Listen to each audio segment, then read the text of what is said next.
ప్రభు అయిన యేసుక్రీస్తు నామములో ఈ రాత్రి సమయంలో బైబిల్ తరగతికి వచ్చినటువంటి ప్రతి సహోదరునికి హృదయపూర్వకమైనటువంటి వందనాలు తెలియజేస్తున్నాను.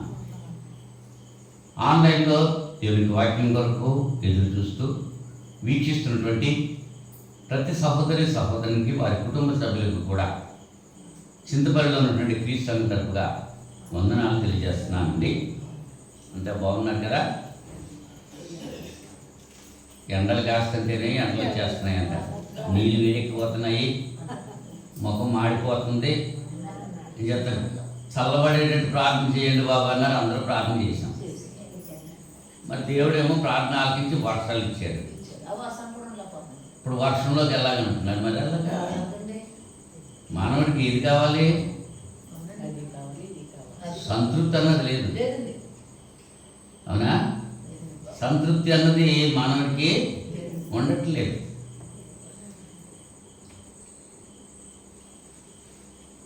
సరే, ప్రార్థన చేసుకుని దేవునికి వాక్యం మనం ధ్యానించేటట్టు ప్రయత్నించేద్దాం. ఇంతవరకు కీర్తనలు పాడిన కదా, ప్రార్థన చేసుకున్నాం. మహోన్నతుడా, సృష్టికర్త, మీకు స్తోత్రాలు తండ్రి. గతించిన శుక్రవారం నుంచి ఇంత పర్యంతం మీ మహా దయచేత కృపచేత నన్ను మమ్మల్ని సజీవ లెక్కలో ఉంచారు. సురక్షితంగా కాచి కాపాడాలి. మీకు స్తోత్రాలు చెల్లిస్తున్నాను నాయన. ఈ దినాన్ని ఎవరైతే చూడలేకపోయారో వారు విడిచిపెట్టినటువంటి కుటుంబ సభ్యులకు ఓదార్పు, ఆదరణ దయచేయమని మనం చేస్తున్నాం. కేవలం మీ యొక్క ఉచితమైన కృప చొప్పున మమ్మల్ని అందరినీ కూడా సజీవ లెక్కలో ఉంచి ఈ రాత్రి సమయంలో బైబిల్ తరగతిలో మీ సన్నిధానంలో చేరి కీర్తనల ద్వారా ఇంత పర్యంతం మిమ్మల్ని కీర్తించడానికి మీరు చూపిన కృపను బట్టి కృతజ్ఞతలు తెలియజేస్తున్నాను. వచ్చిన ప్రతి బిడ్డను దీవించండి. ఇంకెవరైతే రావాల్సి ఉందో వారు కూడా త్వరగా రావడానికి సహాయం చేయండి. ఆన్లైన్లో వాక్యం వీక్షిస్తున్నటువంటి బిడ్డలందరి కొరకు ప్రార్థన చేస్తున్నాను. మీ కృప, మీ కాపుదల ఇచ్చి నడిపించండి. ఆశ కలిగిన ప్రాణాన్ని తృప్తిపరిచే దేవుడు మీరు. సంతృప్తి కలిగి ఉండడం మాకు నేర్పించమని మనం చేస్తుంటున్నాం. ఈ రాత్రి సమయంలో వాక్యాహారం మాకు అందించండి నాయన. మేము నేర్చుకుని జీవించడానికి ఏదైతే వాక్యం మీరు మాకు సిద్ధపరిచారో దానిని నన్ను మరుగుపరిచి బిడ్డలకు మీరు అందించమని ప్రార్థన చేస్తున్నాం. అపవిత్రమైన నా పిల్లలు కాల్చి పవిత్రపరచారు. కేవలము పరిశుద్ధమైనటువంటి మీ లేఖనాలు ప్రియమైన మీ బిడ్డలకు అందించడానికి మీరు కృప చూపమని ప్రార్థన చేస్తున్నాం. అలాగే బిడ్డలు వినే చెవి, గ్రహించే ఆత్మ, లోబడి బుద్ధి ప్రసాదించాలి. మీ వాక్యం ఎత్తపడుచుండగా బలహీనమైన నుండి బలపరచండి. ఆయా అవసరతలు కలిగిన వారికి అవసరం తీర్చండి. నా తండ్రి, ఇంకా ఎవరెవరు ఏ కోరికతో మీ శరణలో ఉన్నారు వాటన్నిటిని కూడా మీరు సమకూరుస్తారని విశ్వాసంతో ప్రార్థన చేస్తున్నాం. కొద్ది సమయము మీ లేఖనాల ద్వారా మాతో మాట్లాడి మీ నామకే మహిమ, ఘనత, ప్రభావం తెచ్చుకుంటారని ఈ ప్రార్థన మా రక్షకుడు మీ కుమారుడైన యేసుక్రీస్తు నామములో వేడుకుంటున్నాను. పడకు తండ్రి, ఆమేన్. మరి ఒకసారి అందరికీ వందనాలు. గత శుక్రవారం మనం నిబంధనల గురించి తెలుసుకున్నాం. ఎన్ని నిబంధనలు చెప్పాను? 6. Very good. అందులో ఎన్ని నిబంధనలు ఇప్పుడు కొనసాగుతున్నాయి? 5 నిబంధనలు కొనసాగుతున్నాయి. ఒక నిబంధన ఏమైంది? కొట్టివేయబడ్డది, క్యాన్సిల్ చేయబడ్డది. అయితే ఆ నిబంధన ప్రజలుగా మనం క్రొత్త నిబంధన ప్రజలుగా మనం జీవిస్తున్నాం. నిబంధనలు 2 చెప్పాను. పాత నిబంధన, క్రొత్త నిబంధన. ఇప్పుడు మనం ఏ నిబంధనలో ఉన్నాం? క్రొత్త నిబంధనలో ఉన్నాం. గలతీ పత్రిక 5వ అధ్యాయం 1 నుంచి 6 వచనాలు చదువుతున్నాను. జాగ్రత్తగా మీరు అవగాహన చేసుకుంటానికి ప్రయత్నం చేయండి. ఈ స్వాతంత్ర్యము అనుగ్రహించి క్రీస్తు మనలను స్వతంత్రులుగా చేసి ఉన్నాడు. కాబట్టి మీరు స్థిరముగా నిలిచి మరలా దాస్యము అను కాడి కింద చిక్కు కొనపడి చూడుడి, మీరు సున్నతి పొందిన ఎడల క్రీస్తు వలన మీకు ప్రయోజనం ఏమీ కలగదని పౌలను నేను మీతో చెబుతున్నాను. ధర్మశాస్త్రం యావత్తూ ఆచరింపబద్ధులై ఉన్నాడని సున్నతి పొందిన ప్రతి మనుష్యునికి నేను మరలా దృఢముగా చెబుతున్నాను. మీలో ధర్మశాస్త్రం వలన నీతిమంతులని తీర్చబడేవాడెవరో వారు క్రీస్తులో నుండి బుద్ధిగా వేరు చేయబడి ఉన్నారు, కృపలో నుండి తొలగిపోయి ఉన్నారు. ఎందుకనగా ఎలయనగా మనము విశ్వాసం గలవారమై నీతి కలుగునను నిరీక్షణ సఫలమునని ఆత్మ ద్వారా ఎదురు చూచుచూ ఉన్నాము. దేవుడి వాక్యం దీవించుగాక. పౌలు గారు గల్తీ సంఘంతో చెప్పేటువంటి మాటలు. గల్తీ సంఘం యూదాల నుండి క్రైస్తవులుగా వచ్చినటువంటి వాడు. యూదా మతం, యూదులు అప్పుడు యూదా మతం ఉండేది. క్రీస్తు రాకముందు యూదులు. ఎప్పటి నుంచి యూదులు అంటే అబ్రాహాము దగ్గర నుంచి యూదులు. అబ్రాహాము దగ్గర నుంచి వాళ్ళంతా యూదులే, ఇజ్రాయేలీలే. అన్ని జనులు ఉన్నారు, ఏర్పాటు చేయబడినటువంటి ఇజ్రాయేలీలు ఉన్నారు. ఈ ఇజ్రాయేలీకి ధర్మశాస్త్రం పడది, అన్యులకు ధర్మశాస్త్రము లేదు. అంటే ప్రపంచంలో ఉన్నటువంటి జాతుల్లో దేవుడు ఇజ్రాయేలీలను ఎంపిక చేసుకున్నాడు. ఆ ఇజ్రాయేలీలు కూడా ఎక్కడి నుంచి వచ్చారు? అన్యుల్లో నుంచే వచ్చాడు. అబ్రాహాము అన్యుడా, యూదుడా? అన్యుడే, విగ్రహారాధకుడే, చంద్రదేవత ఆరాధకుడు,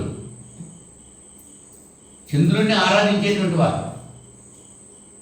చంద్రుడిని ఎవరు చేశారు? దేవుడు చేశారు. చంద్రుడిని చేసిన దేవుడిని విడిచిపెట్టేసి చంద్రుడిని ఆరాధించేస్తున్నారు. ఇవాళ కూడా మరి ముస్లిమ్స్ సహోదరులు ఉన్నారు, వాళ్ళ మసీదుల మీద ఏముంటుంది? చంద్రవంక ఉంటుంది, రంజాన్ చంద్రుడు అంట, మొహరం చంద్రుడు అంట. వాళ్ళ చంద్రుడి మీద ఆధారపడి వాళ్ళ మత నిష్ట కలిగి ఉంటారు. అయితే గలతీ సంఘంలో ఈ గలతీలు యూదులు వీళ్ళు ధర్మశాస్త్రాన్ని అంతకుముందు అనుసరించినటువంటి వాడు. ఇప్పుడు ధర్మశాస్త్రము అనేటువంటి కాడి కింద మనం లేము అనేటువంటి విషయాన్ని ఇక్కడ తెలియజేస్తున్నాడు. ఈ స్వాతంత్ర్యము అనుగ్రహించి క్రీస్తు మనలను స్వతంత్రులుగా చేసి ఉన్నాడు. మన దేశానికి స్వతంత్రం రాకముందు బ్రిటిష్ వాళ్ళ పరిపాలన ఉండేది. 1947 వరకు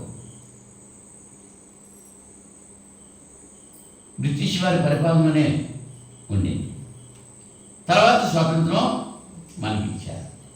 మరి స్వతంత్రం ఇచ్చేసారు, ఇంకా మనం బ్రిటిష్ వాళ్ళ అధికారం కిందే ఉంటే ఏమైనా అర్థం ఉందా?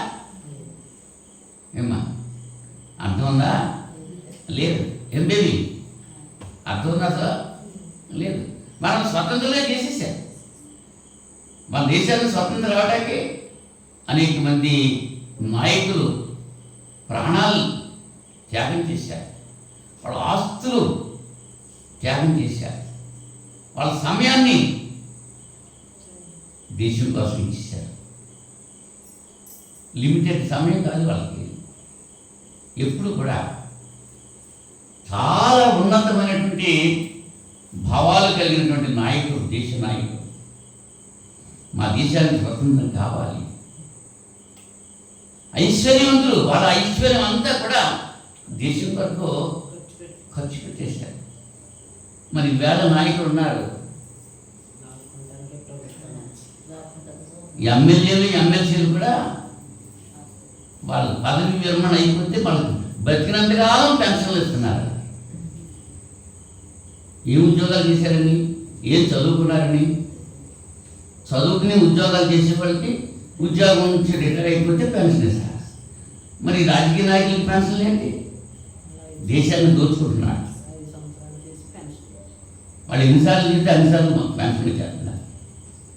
ఈనాటి నాయకులు ఇందిరమ్మ గారు చనిపోయినటువంటి సంవత్సరం నేను ఢిల్లీకి వెళ్ళడం జరిగింది.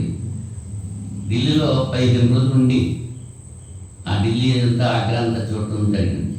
అప్పుడు నెహ్రూ గారు నివాసం చేసినటువంటి ఇంటికి వెళ్ళి చూశాను. అక్కడ చెక్కతో మెట్లు చేశారు. ఆ మెట్ల మీద తివాసీలు పరిచారు.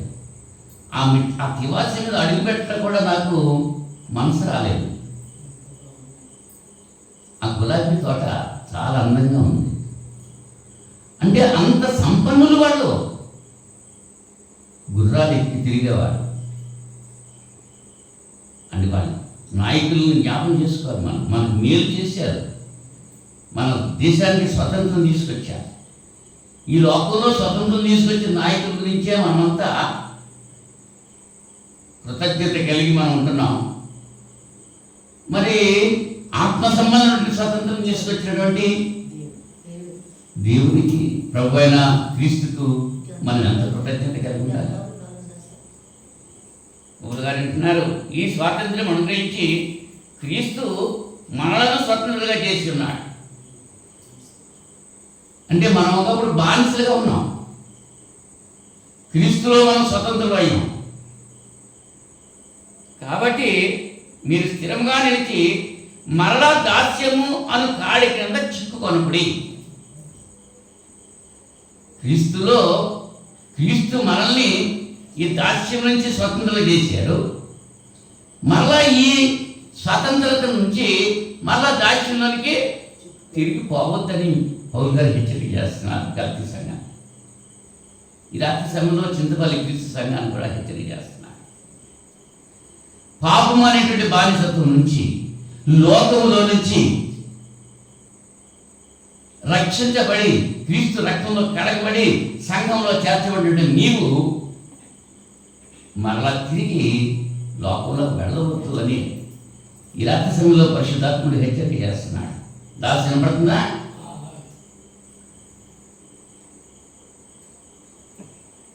చూడండి, వాళ్ళతో చెప్తున్నాడు, మీరు సున్నతి పొందిన ఎడల క్రీస్తు వలన మీకు ప్రయోజనం ఏమీ కలుగదు.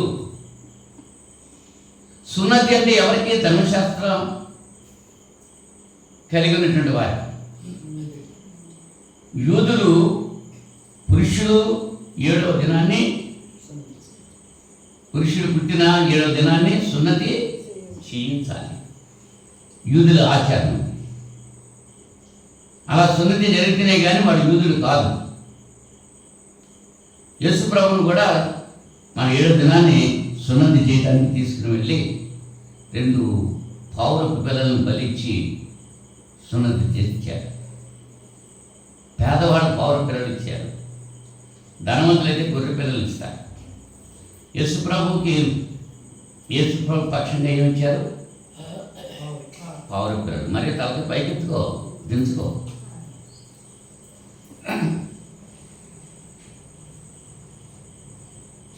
మీలో ధర్మశాస్త్రం వలన నీతిమంతులను తీర్చబడి వారు ఎవరో వారు క్రీస్తులో నుండి గుర్తుగా వేరు చేయబడి ఉన్నారు.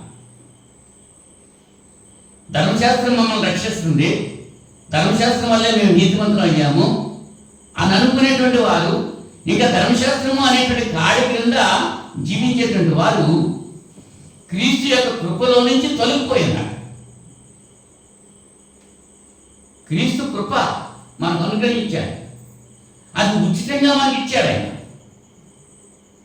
మన ధర్మశాస్త్రం ఖరీదైంది, ప్రతిదానికి బలి అర్పించాలి. బలి ఇవ్వాల్సిందే ప్రతిదానికి. పాప పరిహారార్థ బలిని, ఇంకా రకరకాల బలులు. బలి ఇవ్వాలంటే జంతువులు కొనాలా? ఎంత ఖరీదు? ఎన్ని బలులు ఇవ్వాలి? మరి ఇప్పుడు క్రీస్తు కృపలో మనం ఎంత ఇస్తున్నాం? చేస్తున్నావు? నువ్వు మోకరించి ప్రార్థన చేయటమే, నీ మనసు దేవుడికి అర్పించడమే. ఉచితంగా ఇచ్చాడు ఆయన. ఇదేమైపోయింది? తేలికైపోయింది. రేపు ఎప్పటి నుంచో స్త్రీలకు ఉచిత బస్సు సౌకర్యం కల్పిస్తున్నారంట మన ప్రభుత్వం.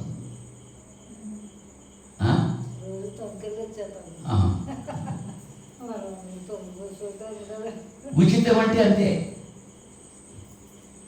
ధర్మశాస్త్రం ఉచితంగా ఇవ్వలేదు. క్రీస్తు యొక్క కృప మనకు ఉచితంగా పొందాము. ఎవరైతే ధర్మశాస్త్రం వలన నీతిమంతులుగా తీర్చబడుతున్నామని అనుకున్నారో వాడు క్రీస్తులో నుంచి బుద్ధిగా వేరైపోయాడు.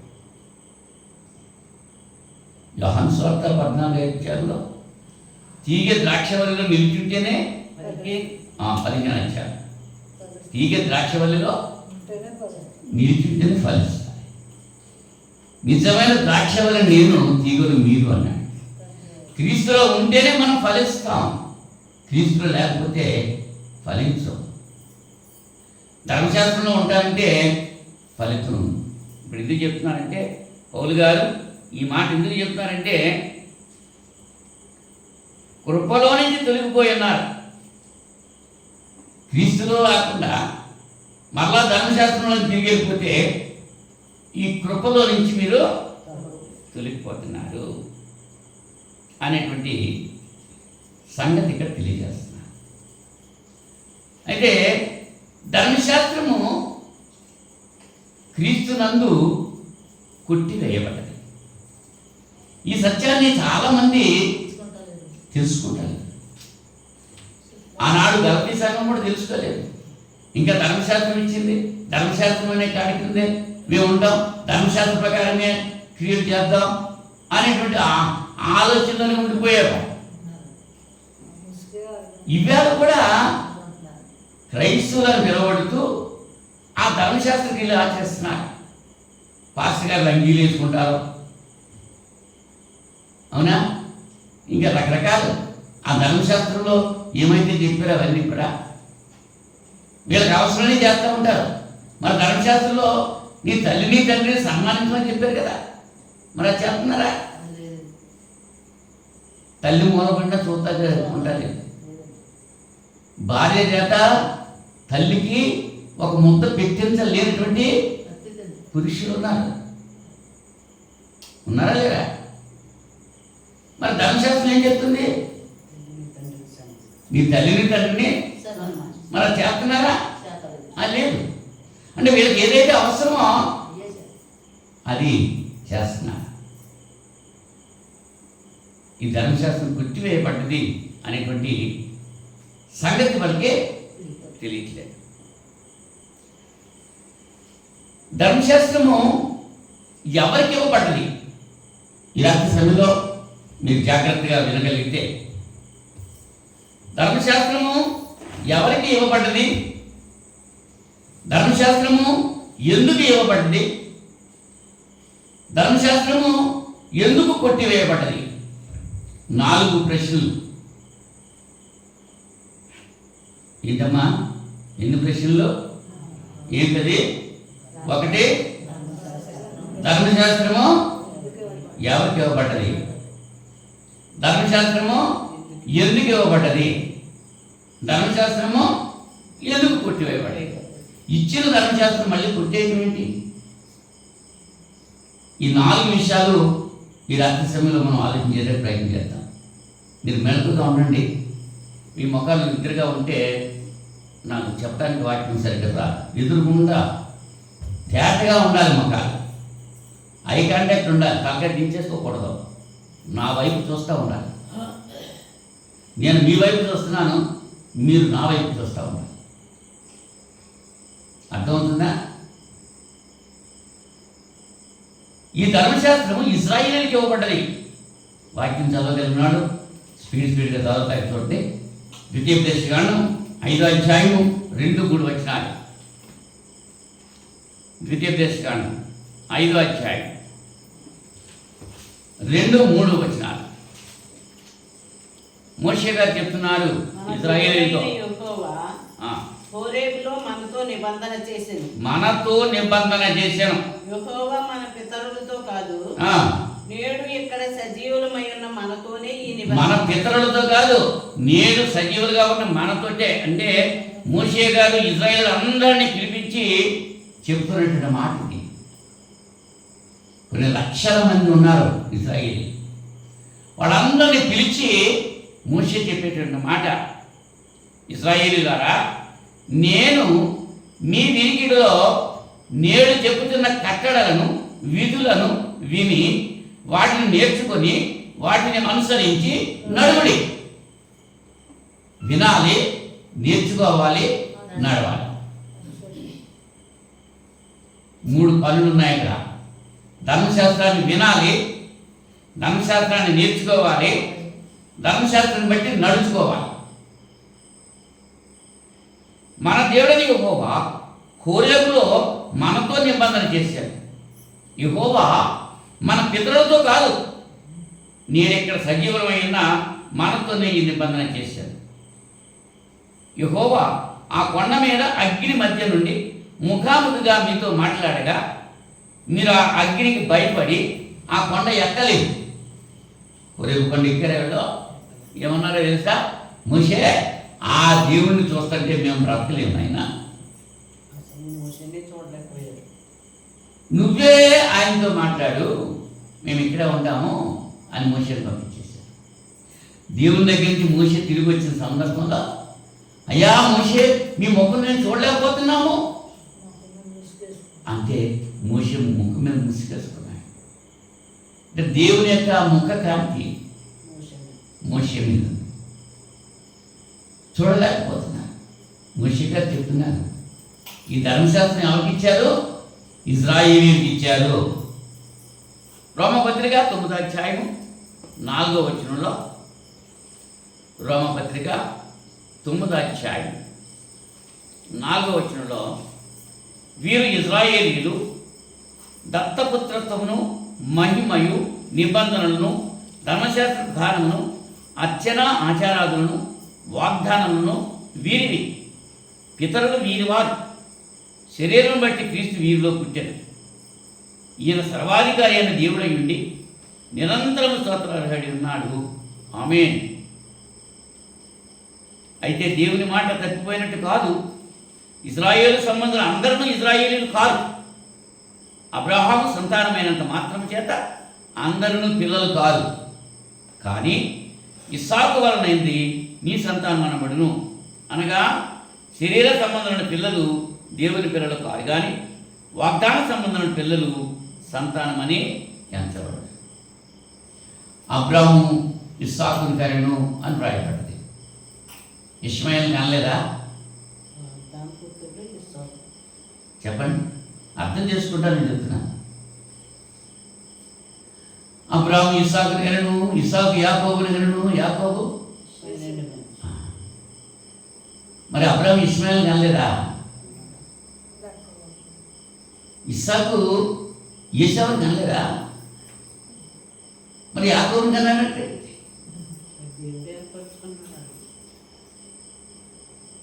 అబ్రాహం బిడ్డలైనంత మాత్రాన వాళ్ళు వాగ్దానం కాదు. అలాగనే వాళ్ళు ఇజ్రాయేలు ఆ ధర్మశాస్త్రం వాళ్ళకి ఇవ్వబడ్డది. ఇప్పుడు నా ప్రశ్న ఏమిటి? ధర్మశాస్త్రం ఎవరికి ఇవ్వబడ్డది? ఆన్సర్ వచ్చిందా? ఎవరికి ఇవ్వబడ్డది? ఇజ్రాయేలుకి ఇవ్వబడ్డది. ఇప్పుడు మనం ఎవరం? మనం ఇజ్రాయేలీలమా? మనం యూదులమా? మరి మనకెందుకు ధర్మశాస్త్రం? వీళ్ళ ధర్మశాస్త్ర ఆచారాలు ఎందుకు అనుసరిస్తున్నారు నేటి దినాల్లో క్రైస్తవులు విగ్రహపడుతూ?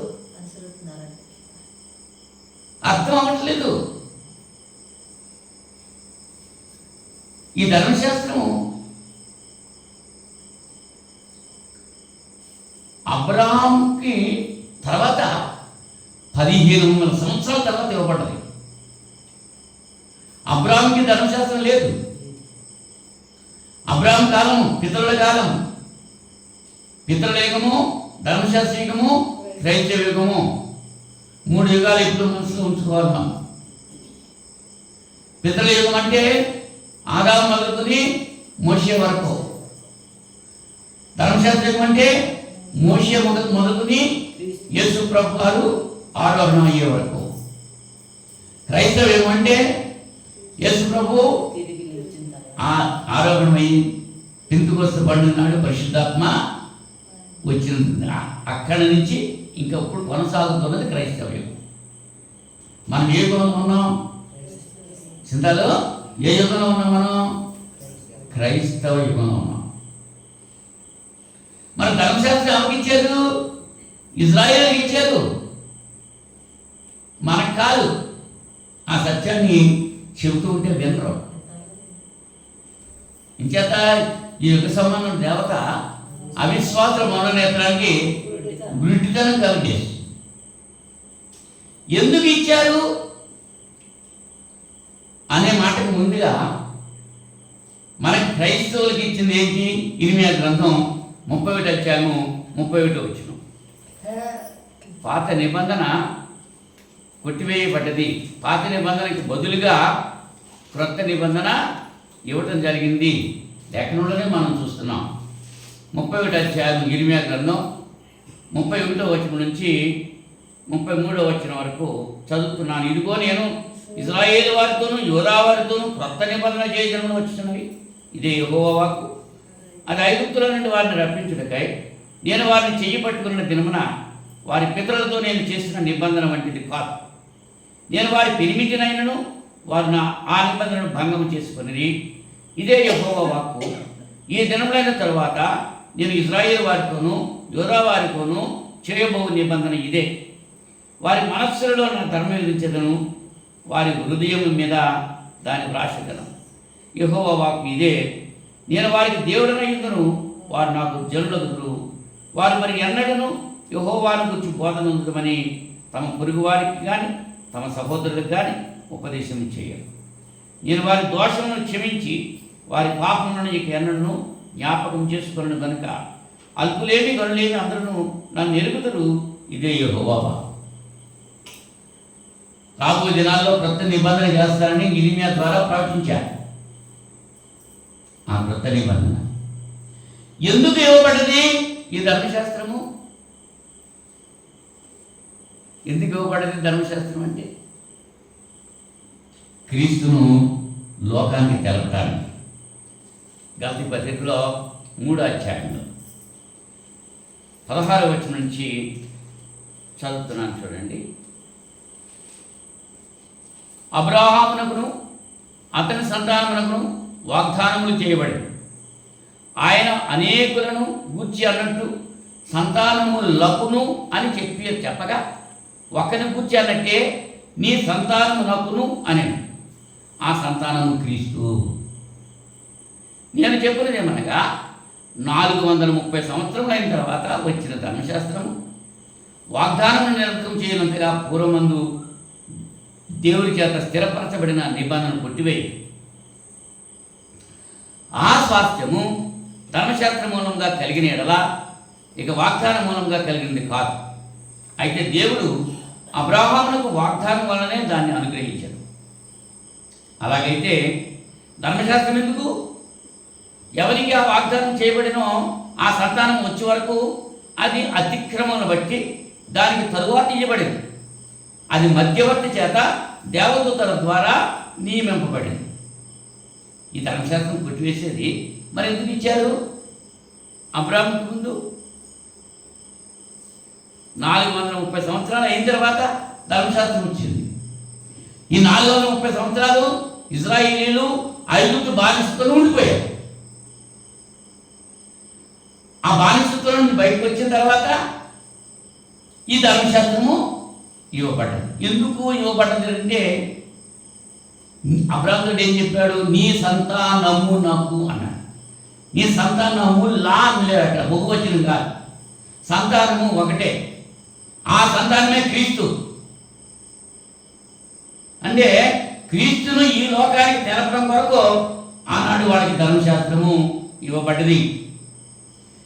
ఆ ధర్మశాస్త్రము మనల్ని క్రీస్తు దగ్గరికి నడిపించడానికి. అదే ఈ 3వ అధ్యాయము గలతీ పత్రిక 3:24 కాబట్టి మనము విశ్వాసం మూలమున నీతిమంతులను తీర్చబడినట్లు క్రీస్తు వద్దకు మరణను నడిపించుటకు ధర్మశాస్త్రము మనకు బాల శిక్షకుడాయెను. స్పష్టంగా తెలియజేస్తున్నాడు పరిశుద్ధాత్ముడు. మనల్ని క్రీస్తు దగ్గరికి నడిపించడానికి ఈ ధర్మశాస్త్రము మనకు బాల శిక్షకుడాయెను అంట. బాల శిక్షకుడు అంటే చిన్నపిల్లలకి బోధించాము. మేము చదువుకున్న రోజుల్లో చిన్న బాల శిక్ష, పెద్ద బాల శిక్ష అని పుస్తకాలు ఉండేవి. బాల శిక్ష అంటే బాలులకు, చిన్న పిల్లలకి నడిపించే. చిన్నపిల్లలకి ఏం చెప్తారో పెద్దవాళ్ళకి అదే చెప్తారా? చిన్నపిల్లలు బాల శిక్ష ఏం చేస్తుందంటే అక్షరాలు తెలియజేస్తుంది. 2 అక్షరాలు కలిపిన మాటలు ఉంటాయి, 3 అక్షరాలు కలిపిన మాటలు ఉంటాయి, 4-5 అక్షరాలు కలిపిన మాటలు ఉంటాయి, ద్వైకారాలు ఉంటాయి. అవునా? వాటికి గుర్తులు ఉంటాయి. అవన్నీ ఎక్కడ నేర్పుతారు? బాలలుగా ఉన్నప్పుడు నేర్పుతారా? పెద్దలు అయిపోయిన తర్వాత నేర్పుతారా? బాల శిక్షకుడు అంటే చిన్నప్పటి నుంచి ఛత్రపతి శివాజీని, బైరంఖాన్ని యుద్ధ విద్యలు నేర్పేటట్ట బాలీవుడ్ నుంచి. తండ్రి మరి ఢిల్లీలో సంస్థానంలో ఉద్యోగం చేసేవాడు. శివాజీ తండ్రి మహారాష్ట్ర వీరుడు.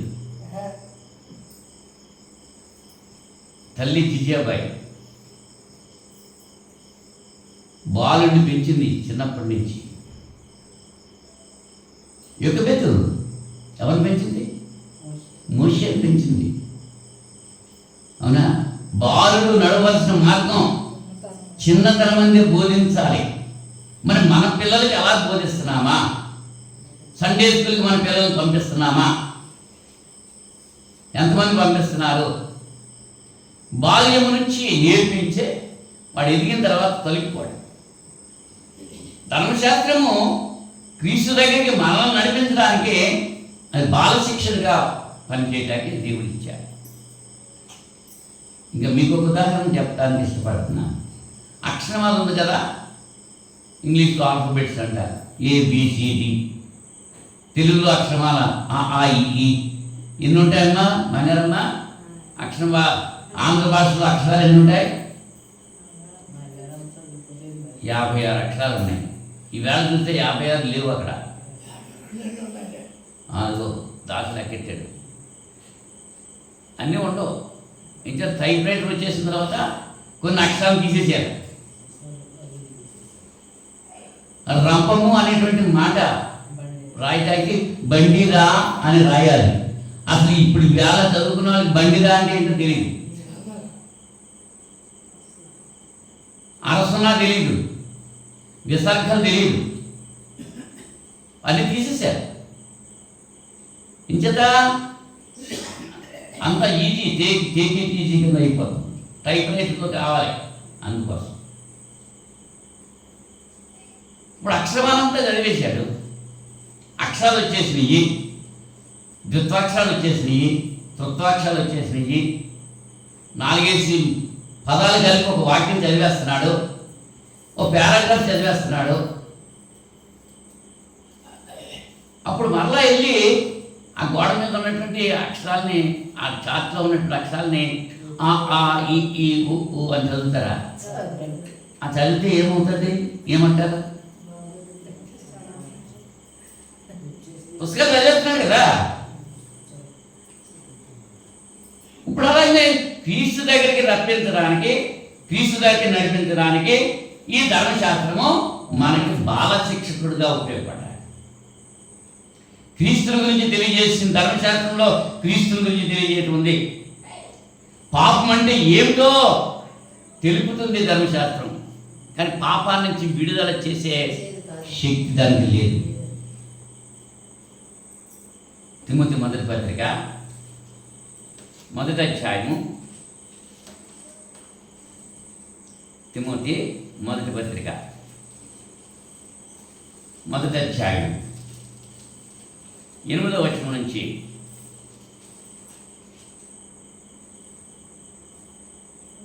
ఆయనను శ్రీమంతుడకు దేవుడు నాకు అప్పగించిన ఆయన మహిమగల సువార్త ప్రకారం ధర్మశాస్త్రము ధర్మ విరోధులకును అవిధేయులకును భక్తిహీనులకును పాపిష్టులకును అపవిత్రులను మతదూషకులకును పితృహంతకులకును మాతృహంతకులకును నరహంతకులకును వ్యభిచారకులకును పురుష సంయోగులకును మనిషి చోరులకును అబద్ధికులకును అప్రమాణికులకును హితబోధకు విరోధైన వాడు మరి ఎవడైనా ఉండిన ఎడల అట్టివానికి నియమింపబడెను, కానీ నీతిమంతునికి నియమింపబడలేదని ఎవడైనా ఎరిగి ధర్మానుకూలముగా దానిని ఉపయోగించిన ఎడల ధర్మశాస్త్రం మేలైనదని మనం లేదు. 15 రకాలైనటువంటి వ్యక్తుల గురించి చెప్పాడు ఇక్కడ. వాళ్ళకి ధర్మశాస్త్రం, వ్యభిచారులకి ధర్మశాస్త్రం అండి, ధర్మ విరోధులకి ధర్మశాస్త్రము, అవిధేయులకు ధర్మశాస్త్రము, భక్తిహీనులకు ధర్మశాస్త్రం. అంటే వాళ్ళ ధర్మశాస్త్రాన్ని అనుసరించే వాళ్ళంతా కూడా ఈ 15 రకాలకు చెందిన వాళ్ళు. సత్యం అలాగే చెప్తుంది. విరుగుడు పడుతుందా జనాలకే?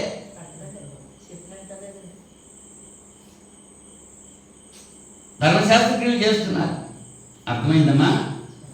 ధర్మశాస్త్రం ఎందుకు ఇవ్వబడ్డదో, ఎవరికి ఇవ్వబడ్డదో అర్థమైందా? మరి క్రొత్త నిబంధన ఎవరికి ఇవ్వబడ్డది? క్రీస్తును అంగీకరించిన వారికి, క్రైస్తవులకి. హెబ్రీ పత్రిక 8వ అధ్యాయం, హెబ్రీ పత్రిక 8వ అధ్యాయం 8వ వచనం నుంచి, అయితే ఆయన అపేక్షించి వారితో ఇలాగ చెప్తున్నాడు, ప్రభు ఇట్లనెను, ఇదిగో కాలం వచ్చుతున్నది, అప్పటిలో ఇజ్రాయేల్ ఇంటి వారితోను యూదా ఇంటి వారితోను నేను క్రొత్త నిబంధన చేయుదును. అది నేను ఐగుప్తు దేశంలో నుండి వీరి పితరులను వెలుపలికి రప్పించుటకే వారిని చెయ్యి పట్టుకున్న దినమున వారితో నేను చేసిన నిబంధన వంటిది కాదు. ఏమనగా వారు నా నిబంధనలో నిలువలేదు. చేసిన నిబంధనలో వాళ్ళు నిలుస్తున్నారా? లేదు. కనుక నేను వారిని అలక్ష్యం చేసి తినని ప్రభువు చెబుతున్నాడు. ఆ దినములైన తర్వాత ఇజ్రాయేలు ఇంటి వారితో నేను చేయబో నిబంధన ఏదనగా, వారి మనస్సులో నా ధర్మ విధులను ఉంచెదను, వారి హృదయముల మీద వాటిని రాయుదును, నేను వారికి దేవుడను యందును, వారు నాకు ప్రజల యందును. వారిలో ఎవడను ప్రభువును తెలుసుకుండని తన పట్టణస్థునికైనను తన సహోదరునికైనను ఉపదేశం చేయడు. వారిలో చిన్నల మొదలుకొని పెద్దల వరకు అందరూ నన్ను తెలుసుకుందరు. నేను వారి దోషం విషయంలో దయగలిగి వారి పాపములను నీకు ఎన్నడూ జ్ఞాపకము చేసుకొనని ప్రభు సెలవిచ్చినాడు. ఆయన క్రొత్త నిబంధన అని చెప్పుడు చేత మొదటిది పాతదిగా చేసి ఉన్నాడు. ఏది పాతకిలి ఉడిగిపోవునో అది అదృశ్యములకు సిద్ధముగా ఉన్నది. ఇప్పుడు పాత ఉందా? లేఖనాన్ని బట్టి లేదు, మనుషులను బట్టి ఉంది. మనుషులు ఆచరిస్తున్నారు, ఆ ధర్మశాస్త్ర క్రియలు ఆచరిస్తున్నారు. ఆ మట్టలాదివారం, ఆ బస్వం బుధవారం, ఆ మంచి శుక్రవారము, ఆ ఈస్టర్ పండగ, ఇవన్నీ ఆచరించేవాడు ఎవరు? బంగారానికి అనుమానం వచ్చేస్తుంది. మనం ఎందుకు ఆచరించట్లేదు? అవి దాసు కూడా అనుకుంటూ ఉంటాడు. వాళ్ళందరూ ఆచరించే మనం ఎందుకు ఆచరించట్లేదు? మాకు పండగ పబ్బమా ఏమన్నదే అని అనుకుంటున్నారు కొంతమంది. అవునా కదా? మనకి ఎందుకు లేవు పండుగలు? ప్రతి ఆదివారం పండగే. ప్రతి ఆదివారం 5 పండుగలు మనం చేస్తున్నాం. అలనాడు ఇజ్రాయేలు ఆచరించిన పండుగలకే సాదృశ్యంగానే ఇక్కడ మనం చేస్తున్నాం. అది అర్థం కావట్లేదు. క్రొత్త నిబంధనకి మధ్యవర్తి 12వ అధ్యాయం హెబ్రీ పత్రిక 24వ వచనంలో, హెబ్రీ పత్రిక 12వ అధ్యాయము 24వ వచనంలో, క్రొత్త నిబంధనకు మధ్యవర్తి అయిన యేసు నొద్దకును హెబెల్ కంటే మరి శ్రేష్టముగా పలుకు ప్రోక్షణ రక్తమునకు మీరు వచ్చి ఉన్నారు. మీకు బుద్ధి చెప్పుతున్న వారిని నిరాకరింపకుండానట్లు చూచుకొనిడి. ఇవాళ బుద్ధి చెప్పే వాళ్ళు నిరాకరిస్తున్నారు. ఇది మంచిది నాయన, ఇలా నడువని చెప్తుంటే ఆ మాట వింటలేదు, ఆ బాటలో నడవట్లేదు. బుద్ధి చెప్పేవారి మాట వింటే బాగుపడతారు. అవునా? క్రొత్త నిబంధనకు మధ్యవర్తి యేసుక్రీస్తు అనేటువంటి విషయాన్ని మనం గుర్తించాలి. సరే, ధర్మశాస్త్రం కొట్టివేయబడ్డది అంటున్నారు. ఎందుకు కొట్టివేయబడ్డది? అదే చెప్పాడు కదాక, అది సంపూర్ణ సిద్ధి కలుగ చేయలేదు. ఎబ్రీ పత్రిక 7వ అధ్యాయం, ఎబ్రీ పత్రిక 7వ అధ్యాయం 18, 19 వచనాల్లో ఆ ధర్మశాస్త్రము దేనికిని సంపూర్ణ సిద్ధి కలుగజేయలేదు కనుక ముందు ఇవ్వబడిన ఆజ్ఞ బలహీనమైనందునను నిష్ప్రయోజనమైనందునను అది నివారణ చేయబడి ఉన్నది. అంతకంటే శ్రేష్టమైన నిరీక్షణ దాని వెంట ప్రవేశపెట్టబడిను. దీని ద్వారా దేవుని యొద్దకు మనము చేరుచున్నాం. స్పష్టంగా చెప్పాడు పరిశుద్ధాత్ముడు. ఎందుచేత? అది దేనికి కూడా సంపూర్ణ సిద్ధి కలగజేయలేదు. అంచేత సంపూర్ణ సిద్ధి కలగజేయని దాన్ని ఎందుకు ఉంచుకోవాలి? సంపూర్ణ సిద్ధి కలగజేసింది ఎవరు? క్రీస్తు చేశారు. అంటే ఈ ధర్మశాస్త్రాన్ని నివారణ చేయబడి ఉంది. దాని వెంట నిరీక్షణ ప్రవేశపెట్టబడ్డది. ఇప్పుడు మనం ఏ నిరీక్షణ ఉన్నాం? విశ్వాసమును కర్త దాన్ని కొనసాగించు క్రీస్తు వైపు చూస్తూ మనం ముందుకు సాగుతున్నాం. ధర్మశాస్త్రాన్ని ఆచరించే విధానం మనలో లేదు అని లేఖనం తెలియజేస్తుంది. అది లోపం కలిగింది. ఎందుకని? ఇప్పుడు పాత బండి అమ్మేశారు, కొత్త బండి కొనుక్కున్నారు. ఎందుకు అమ్మేశారు వచ్చింది పాత బండిని? అది పనికి రావట్లేదు కాబట్టి.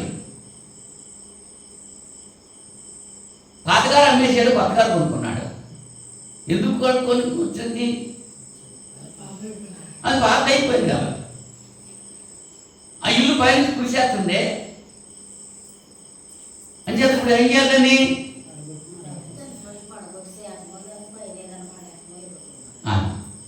అంటే పనికి రావట్లేదు కాబట్టి కొత్తది కావాల్సి వస్తుంది. ఈ పాతదాని వల్ల మనకి ఏం ఉపయోగం లేదు కాబట్టి కొత్తది కావాల్సి వస్తుంది. పాత నిబంధన సంపూర్ణ స్థితి కలగజేయలేదు కాబట్టి క్రొత్త నిబంధన చేయటం జరిగింది. అంత మాత్రమే కాదు, ఈ ధర్మశాస్త్రము మనల్ని పాపం నుంచి విమోచన చేయలేదు. మీకు ఒక ఉదాహరణ చెప్తాను. చింతల హాస్పిటల్కి వెళ్ళాడు. డాక్టర్ గారు టెస్టులు రాశారు. ల్యాబ్కి వెళ్ళాడు, టెస్టులు ఏం చేసుకున్నాడు. ఆ రిపోర్ట్లు వచ్చేసింది. ఆ రిపోర్ట్లు పట్టుకెళ్ళి డాక్టర్ గారికి వెళ్ళారు. ఆ రిపోర్ట్ చూసి డాక్టర్ గారు చెప్తున్నారు, ఇదిగో నీకు బీపీ ఉంది, నీకు షుగర్ ఉంది, నీ కిడ్నీ ఫెయిల్యూర్ అయిపోయింది, నీ రక్తంలో ఎర్రకణాలు తక్కువగా ఉన్నాయి, ఇవన్నీ చెప్పేస్తున్నాడు. సరే నీకు వెళ్ళిపో అన్నాడు. ఎవరో రిపోర్ట్ చూసి ఆ రిపోర్ట్లో రిజల్ట్ చూసి వెళ్ళిపోమన్నాడు. చింతలు ఏం చేస్తారు?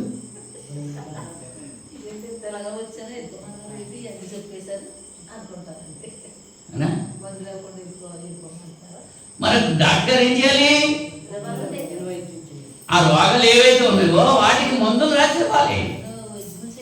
మరి చింతలు ఏం చేయాలి? ఆ మందులు వేసుకోవాలి. ఆ మందులు తెచ్చుకుని టేబుల్ మీద పెట్టుకుని బాగానే ఉన్నాయి ఈ మందులు, చాలా ఖరీదుగా ఉన్నాయి అనే టేబుల్ మీద పెట్టుకుని పూజ చేస్తున్నాడు అనుకో, లోగం రాకుండా కదా.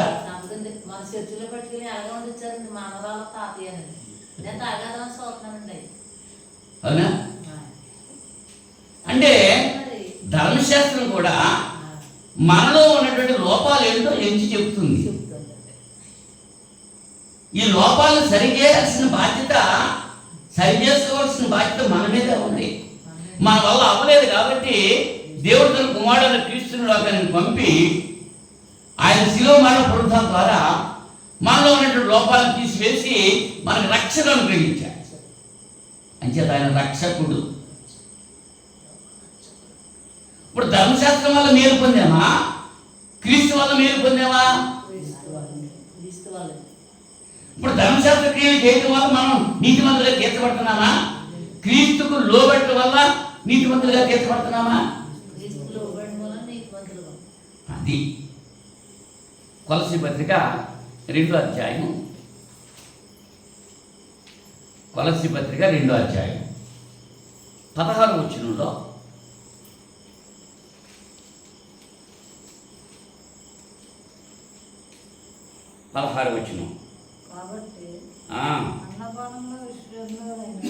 అన్నపానముల విషయంలోనైనను పండుగ అమావాస్య విశ్రాంతి దినము అనే వాటి విషయంలో మీకు తీర్పు తీర్చ ఎవరికి అవకాశం ఇవ్వకుడి. ఇవి రాబో వాటి ఛాయే గాని నిజస్వరూపము క్రీస్తులో ఉన్నది. అవి రాబోయేటువంటి ఛాయ. పండుగలు ఏంటి, అమావాస్యలు ఏంటి, ఇవన్నీ మనం అన్నపానాల గురించి కూడా ఆచరించాల్సిన విధి లేదు మనకి. పండుగ అమావాస్య ఇవన్నీ మనకు అనవసరం, కానీ మనం ఆచరిస్తున్నారు చాలా మంది.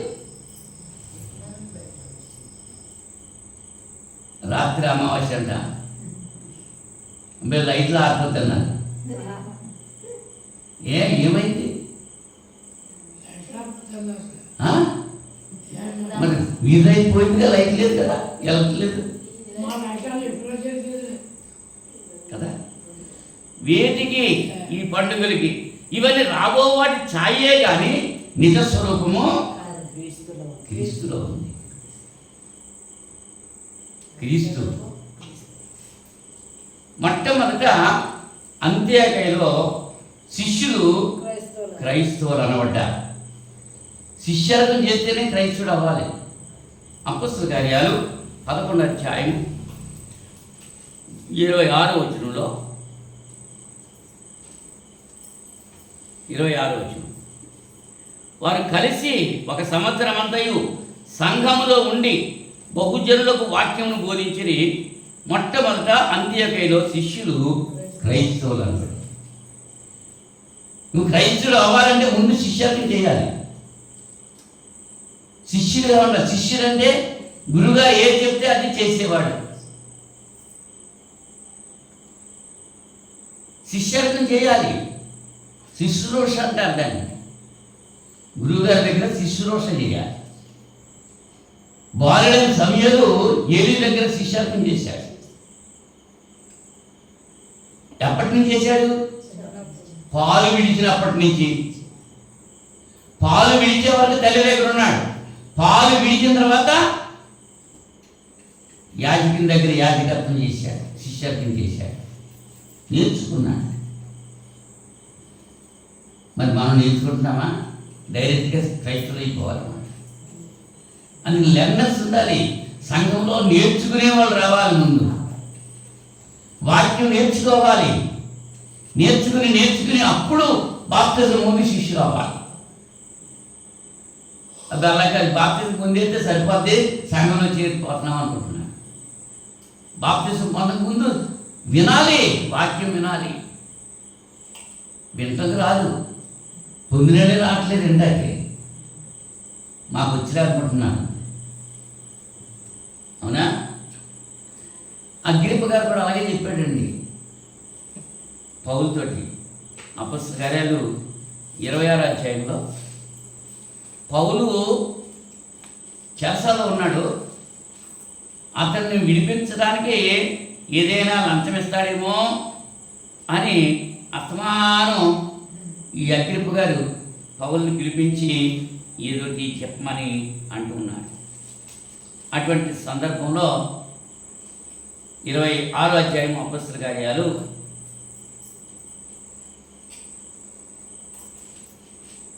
24వ వచనం చదువుతున్నాను. అతడు ఇలాగూ సమాధానం చెప్పుకుంటుండగా ఫేస్తు, పౌలా, నీవు వెర్రివాడవు, అతి విద్య వల్ల నీకు వెర్రి పట్టినది అని గొప్ప శబ్దంతో చెప్పాను. అందుకు పౌలు ఇట్లనెను, మహాఘనత వహించిన ఫేస్తు, నేను వెరివాడను కాను కానీ సత్యమును స్వస్థ బుద్ధియు గల మాటలనే చెప్పుచున్నాను. రాజు ఈ సంగతి ఎరుగును గనుక అతని ఎదుట నేను ధైర్యంగా మాట్లాడుతున్నాను. వాటిలో ఒకటియు అతనికి మరుగై ఉండలేదని రూఢిగా నమ్ముచున్నాను. ఇది యొక్క మూలన జరిగిన కార్యము కాదు. అగ్రిప్ప రాజా, తమరు ప్రవక్తలు నమ్ముచున్నారని నేను ఎరుగుతును.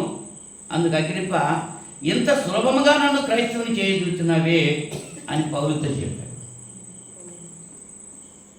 ఇంత సులభంగా నన్ను క్రైస్తవుడు చేయాలనుకుంటున్నావా? క్రైస్తవుడు అవడం అంత సులభం అనుకుంటున్నావేంటి? ఎంత కష్టమో తెలుసా? నేను లూథరన్ మిషన్ వాడిని. చిన్న ప్రశ్నోత్తరి, పెద్ద ప్రశ్నోత్తరి,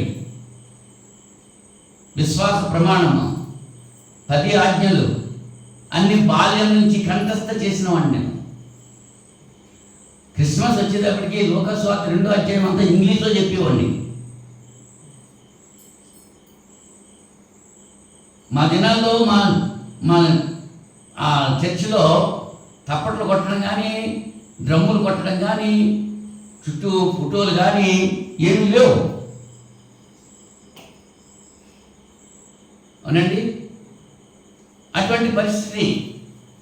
అంచేత తర్వాత ఏమైంది, ఒక ఆయన పెట్టుకొస్తే ఆయన ధైర్యాడు మా పేటలోనే. ఆయన డ్రమ్ కొట్టంటే వీళ్ళంతా డ్రమ్ దగ్గరికి వెళ్ళిపోతున్నారు, తప్పట్లు కొడుతున్నారు. అలా అక్కడికి వెళ్తున్నారు, డ్రమ్ కొట్టు, మనమే ఎక్కడ డ్రమ్ పెట్టేసుకుందాం, డ్రమ్ కొనేసారు. మనమే తప్పలు కొట్టేద్దామని ఇలా కొట్టేస్తున్నారు. ఏమైపోయారు? చుట్టూరు ఫోటోలు వచ్చేసింది. చూసి నేర్చుకుంటున్నారు. ఆదిమ సంఘంలో ఏమి లేవు. నేను ఇక్కడ క్రీస్తు సంఘము గురించి నేను తెలుసుకున్నప్పుడు ఎన్నో వితండ వాదాలు, వితండ ప్రశ్నలు వేశాను నేను.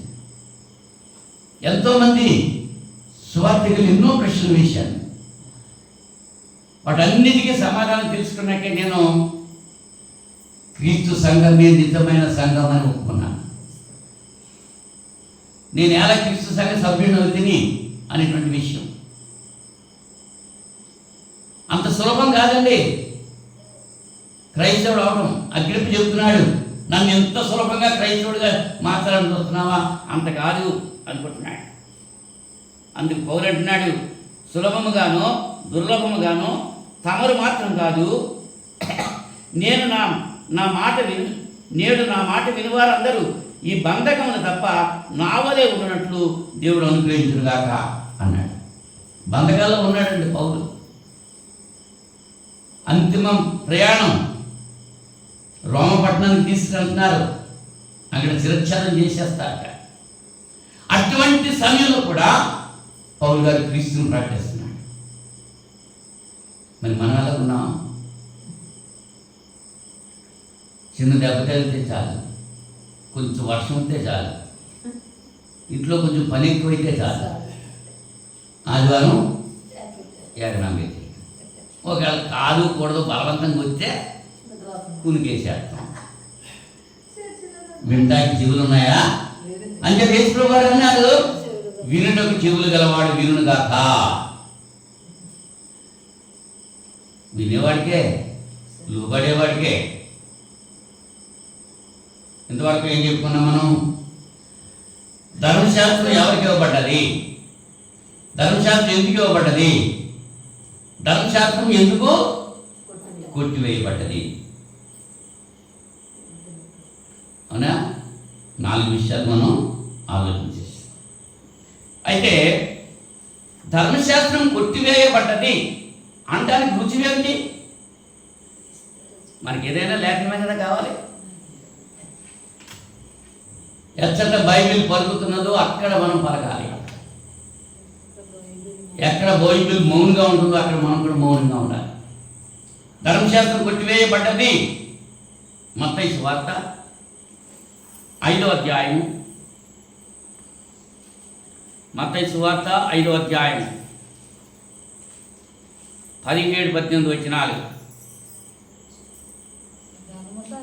ధర్మశాస్త్రమునైనను ప్రవక్తల వచనములనైనను కొట్టివేయ వచ్చిత్రని తలంచవద్దు, నెరవేర్చుటకే కానీ కొట్టివేయుటకు నేను రాలేదు. యేసు ప్రభు ధర్మశాస్త్రాన్ని ఏం చేశాడు? నెరవేర్చాడు, నెరవేర్చి కొట్టివేశాడు. ఇప్పుడు మనం బాకీ తెచ్చుకుంటాం. దాసు దగ్గర చందాలు ఒక 1000 రూపాయలు బాకీ తీసుకున్నాడు అనుకోండి, మళ్ళీ నేను ఎప్పుడు ఇచ్చానంటాడేమో. ఇచ్చినప్పుడు నోటు రాస్తారు కదా, ఆ నోటు బిల్లు ఉంటుందిగా, దాని మీద సంతకం పెడతారు కదా బిళ్ళ మీద. మళ్ళా ఆ నోటు మళ్ళీ ఎప్పుడు తీసుకుంటారు? ఆ బాకీ తీర్చేసిన తర్వాత తీసుకుంటా. ఆ బాకీ తీర్చేసిన తర్వాత ఆ నోటు తీసేసుకుంటా. యేసు ప్రభు కూడా ఈ ధర్మశాస్త్రాన్ని నెరవేర్చేసి దాన్ని కొట్టివేశాడు. నోటు తీసుకున్నప్పుడు నోటు పెట్టి చింపేస్తారు, లేకపోతే కాగితాన్ని చింపేస్తారు. అది ఇంకా ఉండకూడదు. అవునా? ఈ ధర్మశాస్త్రాన్ని కూడా యేసు ప్రభు ఏం చేశాడు? నెరవేర్చి కొట్టివేశాడు. రోమపత్రిక 7వ అధ్యాయము 6వ వచనం. రోమపత్రిక 7వ అధ్యాయం 6వ వచనం.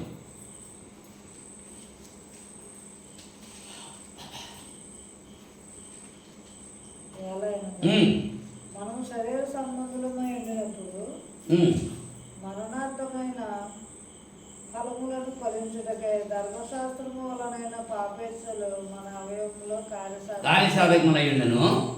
ఇప్పుడైతే దేని చేత నిర్బంధింపబడితిమో దాని విషయమై చనిపోయిన వారమై ధర్మశాస్త్రం నుండి విడుదల పొందితిమి గనుక మనము అక్షరానుసారమైన ప్రాచీన స్థితి గలవారము కాక ఆత్మానుసారమైన నవీన స్థితి గలవారమై సేవ చేయుచున్నాము. ధర్మశాస్త్రం నుంచి విడుదల పొందాం మనం. ధర్మశాస్త్రం కాడి క్రింద లేదు, విడుదల పొందా. కొరింథీ 2వ పత్రిక 3వ అధ్యాయము 6వ వచనంలో, కొరింథీ 2వ పత్రిక 3వ అధ్యాయము 6వ వచనం.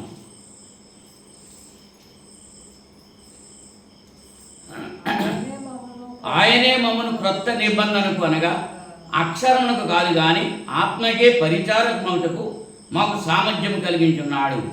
అక్షరం చంపును కానీ ఆత్మ జీవింపచేయను. ఏమా? అక్షరం ఏం చేస్తుంది? చంపుతుంది, ఆత్మ జీవింపజేస్తుంది. పాత నిబంధన అక్షరానుసారమైన ప్రాచీన స్థితి. అది రాతి పలకల మీద వ్రాయబడ్డది.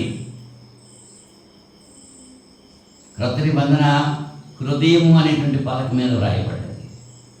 అది గట్టిగా ఉంటుంది, ఇది మెత్తగా ఉంటుంది, సున్నితమైనది. కొరింథీ 2వ పత్రిక 3వ అధ్యాయము 14వ వచనంలో, మరియు వారి మనస్సులు కఠినములాయను గనుక నేటి వరకు పాత నిబంధన చదువు పడినప్పుడు అది క్రీస్తునందు కొట్టివేయబడినని వారికి తేటపరచబడక ఆ ముసిగే నిలిచింది. అంటే ధర్మశాస్త్రము క్రీస్తునందు కొట్టివేయబడినది. ఆ సంగతి తెలియట్లేదు. అవిశ్వాసం మనోనేతానికి గుడ్డితనం కలిగి చేసింది ఈ యుగ సంబంధమైనటువంటి దేవత. అంటే అది ఇంకా ధర్మశాస్త్రం చదువుతున్నప్పుడు అది కొట్టివేయబడ్డది అనేటువంటి ఆలోచనలకి రావట్లేదు. ధర్మశాస్త్రం మనకు బాల శిక్షకుడు అని ఇందాక చెప్పాను గల్తీ పత్రికలో నుంచి. ఎఫెసీ పత్రిక 2వ అధ్యాయము 14వ వచనంలో, ఎఫెసీ పత్రిక 2వ అధ్యాయము 14వ వచనంలో, ఆయన మన సమాధానమై ఉండి మీకును మాకును ఉండిన ద్వేషమును అనగా విధి రూపకమైన ఆజ్ఞలు గల ధర్మశాస్త్రమును తన శరీరమందు కొట్టివేయుట చేత మధ్య గోడను పడగొట్టి మన ఉభయలను ఏకము చేశాను. పడగొట్టేశాడండి, సిలువలో పడగొట్టాడు. యేసు ప్రభు శిలువ మీద తన ప్రాణం అర్పించిన సందర్భంలో దేవాలయపు తెర నడిమికి చిరిగిపోయింది. యూదులు అన్యులు అనేటువంటి భేదం లేకుండా వాళ్ళనే వీళ్ళనే కలిపేశారు. ఏమ్మ కుమారి, కలిపాడా? ఇప్పుడు యూదులకేమో ధర్మశాస్త్రం, మరి అన్యులకి ధర్మశాస్త్రం లేదు. మరి వాళ్ళు కూడా రక్షించబడాలి. అంచేత వాళ్ళకి వీళ్ళకి అర్థంగా ఏముంది? ధర్మశాస్త్రం ఉంది.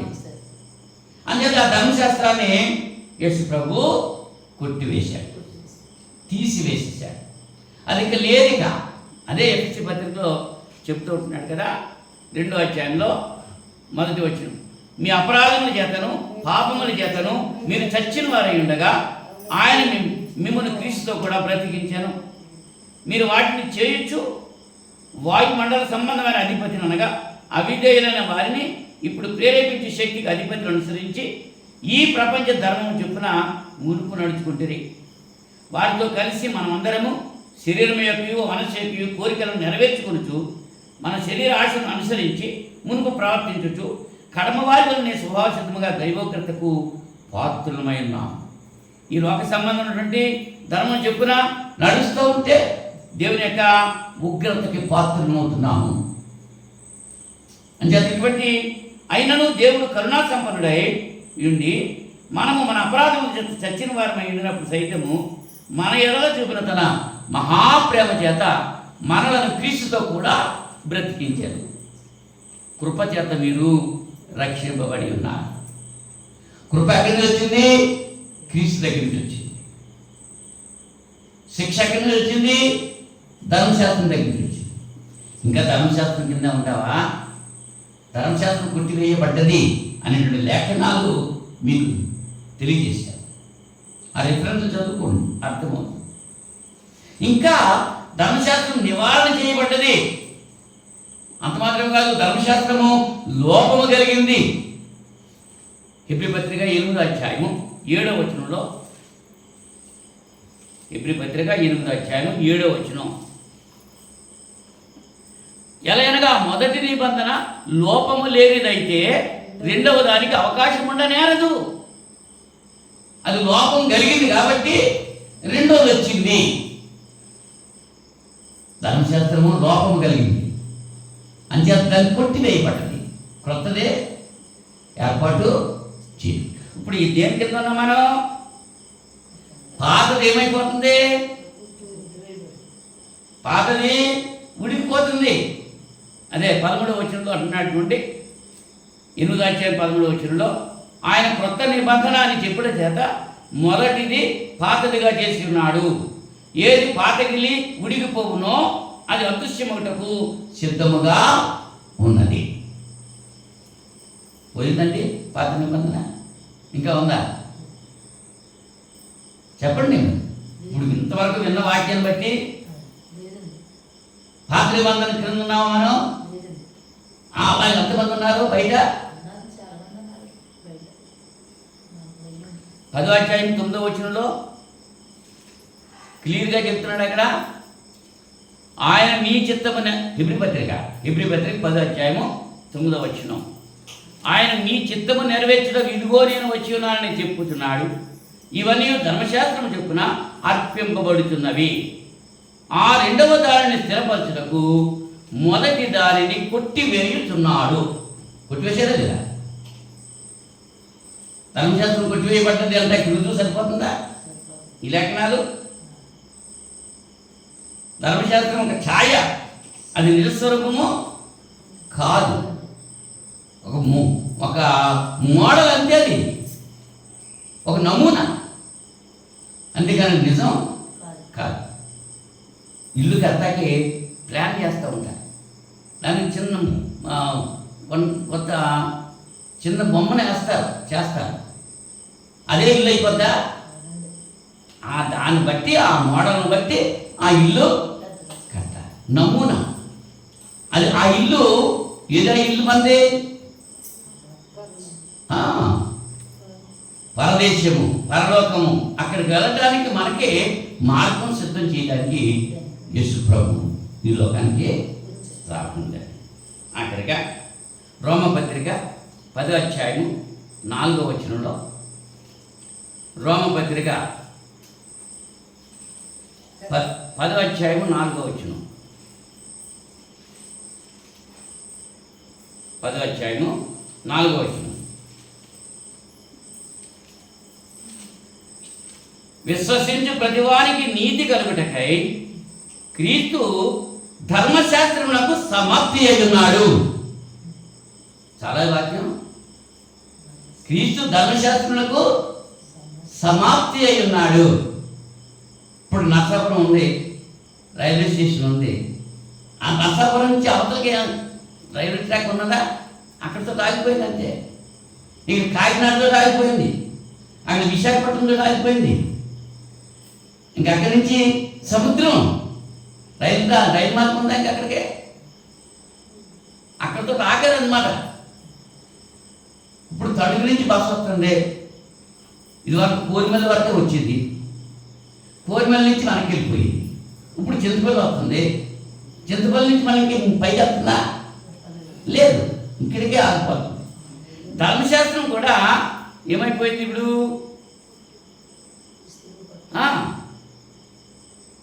క్రీస్తు ధర్మశాస్త్రమునకు సమాప్తి అయి ఉన్నాడు. సమాప్తము. పరిశుద్ధ గ్రంథం ఆఖరిని రాయబడ్డది ఏముంది చూడండి, సమాప్తము. ఆఖరిని చూడండి, మీ బైబిల్లో చూడండి, ఆఖరిని సమాప్తము ఉందా? ఈ సమాప్తం అయిపోయిన తర్వాత ఇంకేం రాయొచ్చా? ఏం రాయడానికి వీల్లేదు. మరి సమాప్తం అయిపోయిన తర్వాత గాల్లో నాకు కనపడ్డది అంటున్నాడు ఆయన. ఇది కావాలా అది కావాలా? దయ్యములు బోధ ఎందుకు లక్ష్యం ఉంచుతున్నారు? బతుకున్నవాడా చచ్చిపోయినాడా? దయ్యం చచ్చిపోయిన మాట వింటున్నారు కానీ బతుకున్నవాడు మాట వింటలేదు. వింటున్నారమ్మా? చచ్చిపోయినాడు చెప్తుంటే, ఆ దెయ్యం వచ్చి చెప్తుంటే వింటున్నారు కానీ బతుకున్నవాడు చెప్పిన మాట వింటలేదు. అదే చెప్తున్నాడు, దయ్యములు బోధ ఎందుకు లక్ష్యం ఉంచుతారు చెప్పాడమ్మా. ఆలోచించండి. ఇప్పుడు ధర్మశాస్త్రం సమాప్తం అయిపోయిందా? మరి దాన్ని మళ్ళీ ఆచరిద్దామా? అంచేత మనం ధర్మశాస్త్ర క్రియలు చేయట్లేదు. మనం ఆ క్రియలు చేయకుండా ఉంటాయి కదా. కారణం ఏంటి? ధర్మశాస్త్రం సమాప్తం అయిపోయింది కాబట్టి. ఈ రాత్రి సమయంలో ధర్మశాస్త్రం ఎవరికి ఇవ్వబడ్డదో, ఎందుకు ఇవ్వబడ్డదో, ఎందుకు కొట్టివేయబడ్డదో, ధర్మశాస్త్రం ఎలా కొట్టివేయబడ్డదో లెక్కనానుసారంగా అన్ని రిఫరెన్స్ కూడా మీకు చెప్పడం జరిగింది. చాలా ఉన్నాయి ఇంకా చెప్తాకి, కానీ మనకు సమయం లేదు కనుక ఈ రాత్రి సమయంలో ధర్మశాస్త్రము క్రీస్తునందు కొట్టివేయబడెను. ఇంకా ధర్మశాస్త్ర క్రియలు మనం చేయాల్సిన పని ఇంకా ఎవరైనా చేస్తుంటే అటువంటి వారిని ఏమనాలి? అలాగే మనం ఉండకూడదు. ఏమ్మా, వాళ్ళు చేసుకుంటే చేసుకున్నారు. ఎవరి క్రియలు చొప్పున వారికి ప్రతిఫలం దేవుడు ఇస్తాడు. సహోదరులారా, ఒకడు ఏ తప్పిదంలో పడి ఉంటే ఆత్మ సంబంధం మీరు అటువంటి తప్పిదంలో పడకుండా మీ మట్టికి మీరు జాగ్రత్తగా చూసుకోండి. గతి బతుకులు చెప్తున్నాను పౌరుగా. కనుక అలాగే మనం మరణ పర్యంతం నమ్మకంగా ఉంది ఆయన ఇచ్చేటువంటి నిత్య జీవంలో పాలిభాగస్తులవటానికి దేవుడు తన కృప మనందరికీ ప్రసాదించిన దాకా ప్రార్థన చేసుకుందాం. మహోన్నతుడా, సర్వశక్తి సంపన్నుడా, సర్వోన్నతుడా, సర్వాంతర్యామి, మీ పరిశుద్ధ నామానికి స్తుతులు స్తోత్రాలు సమర్పణ చేస్తున్నాం తండ్రి. ఈ రాత్రి సమయంలో ధర్మశాస్త్రము క్రీస్తునందు కొట్టివేయబడును అనేటువంటి విషయాన్ని కొన్ని రిఫరెన్స్లతో బిడ్డలకు బోధించడం జరిగింది. విన్న ప్రతి బిడ్డను దీవించండి. సత్యాన్ని గ్రహించేటువంటి మంచి మనస్సు బిడ్డలకు దయచేయండి. అసత్యంలో నుంచి ఇప్పుడైనా బయటకు రావడానికి మీరు కృప చూపండి తండ్రి. మీ కుమారుని క్రీస్తులో రాకడా సమీపంగా ఉన్నటువంటి దినాలు ఇరుకు మార్గంలో ప్రవేశించడానికి పోరాడాలి అనేటువంటి ఆలోచన బిడ్డలో నాయన మీరు గుర్తింపు చేయమని ప్రార్థన చేస్తున్నాను. మనుషులు కల్పించిన పద్ధతులను బట్టి, పారంపర్య ఆచారాలను బట్టి నాయన మిమ్మల్ని స్తుతించడం ఆరాధించడం కాదు, కానీ మిమ్మల్ని ఆత్మలో సత్యంలో ఆరాధించడానికి మా హృదయాన్ని పవిత్రపరిచి యథార్థమైన హృదయాలతో మీ పాత సన్నిధిలో మేము చేరడానికి మీరు సహాయం చేయమని మనం చేస్తున్నాం. పెట్టుబడి వాక్యం మీరు హృదయాల్లో పదిలపరుచుకుంటానికి, ఫలించి అభివృద్ధి పొందడానికి సహాయం చేయండి. మీ చిత్తమైతే మరి శుక్రవారం మేమంతా కలిసి మిమ్మల్ని స్తుతించి గణపరిచే భాగ్యం దయచేయండి. రేపు ఆదివారం మేమంతా కలిసి మిమ్మల్ని ఆత్మతో సత్యంతో ఆరాధించే భాగ్యం దయచేయండి. యేసుక్రీస్తు నామములో ఈ ప్రార్థన పెట్టుకుంటున్నాను తండ్రి. ఆమేన్. ఆమేన్. అందరికీ వందనాలు.